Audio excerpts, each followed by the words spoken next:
Hey everyone, and welcome. Today, we are going to break down a really powerful strategy that can totally transform your classroom conversations. It's called the Classroom Discussion Model, and you can think of it as a blueprint for helping your students think way more deeply. So let's dive right in. First off, let me ask you something. Do your classroom discussions ever just fall flat? You know the feeling? You throw out this amazing, thought-provoking question, you're expecting this incredible debate, and you just get crickets? Or, maybe it's just the same 2 or 3 students raising their hands every single time. Yeah, if any of that sounds familiar, you are so not alone. These problems, that awkward silence, the one-word answers, or you, the teacher, ending up doing most of the talking, they're super common, and they all point to the same thing. We need a better, more structured approach.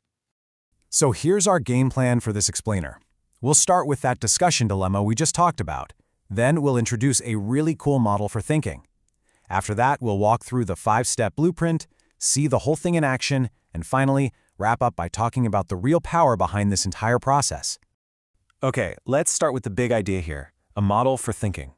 The whole point is to get our students to shift from just being passive listeners to becoming active inquirers, people who are actually building meaning for themselves. So what is the classroom discussion model at its core? Well, it's basically a systematic way to plan your questions. This isn't about just asking questions off the cuff. It's about intentionally creating a path that takes students up this ladder of thinking, starting with just remembering facts and moving all the way up to synthesizing and evaluating really complex ideas. And this quote right here, it just nails the central philosophy of the model. Everything, and I mean everything, hangs on this one idea. Better questions create better thinking, which leads to a better discussion. It's that direct. And the ultimate goal, it's all about student empowerment. This model is asking us as teachers to let go of being the one and only source of the right answer. And that's a huge shift. It basically says to our students, hey, I trust you to figure this out. And that is absolutely crucial for building their confidence and their intellectual independence. All right, so you get the why. Now let's get into the how. Here is the 5-step blueprint that shows you exactly how this whole model works in practice. So here are the 5 steps at a glance. You start by preparing 3 different types of questions, then you cluster them together. After that, you introduce the whole process to your students, you conduct the discussion, and then you review and summarize. Don't worry, we're going to unpack every single one of these. Okay, let's zoom in on step 1, because honestly, this is the bedrock of the entire model.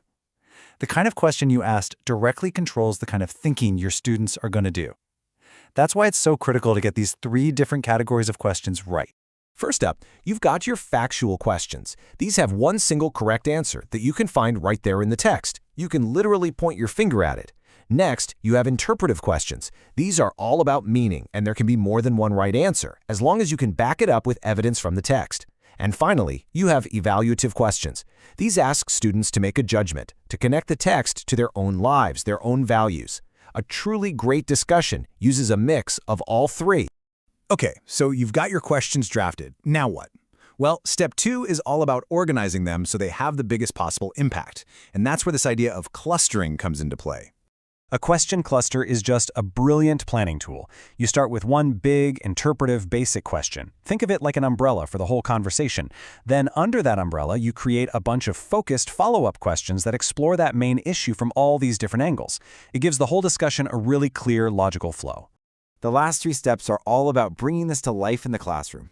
So for step 3, you have to explain the why behind the process to get your students on board. For step 4, you get the desks in a circle. You step back from being the authority figure and use little probes like, why do you think that? To keep the conversation moving.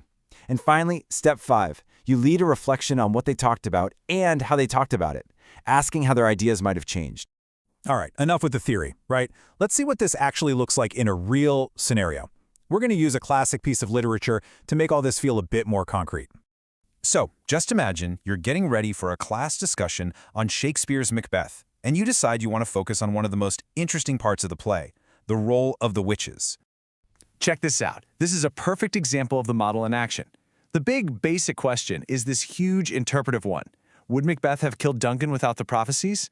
But before you let the students jump into that massive debate, you ground them in the text with factual follow-ups.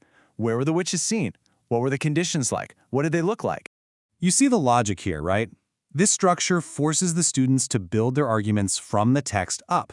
It guides them from the facts to a really reasoned, evidence-based debate. This is what prevents the discussion from just becoming a bunch of random, unsupported opinions. So let's pull back for a second and talk about the big picture here. Why go through all this planning? Why does this particular process matter so much?